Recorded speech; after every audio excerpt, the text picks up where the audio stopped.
Dear students, आज हम लोग बात करेंगे इस कंपास के बारे में।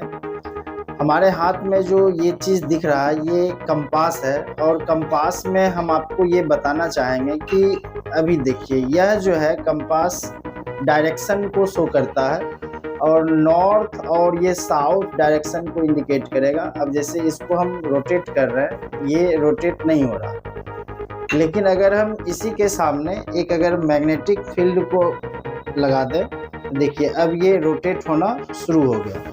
मतलब यहाँ पर ये करने की कोशिश कर रहा है कि यह जो है अपने मैग्नेटिक फील्ड में अलाइंड होना चाह रहा है, और यह हमेशा नॉर्थ और साउथ डायरेक्शन को इंडिकेट करता है।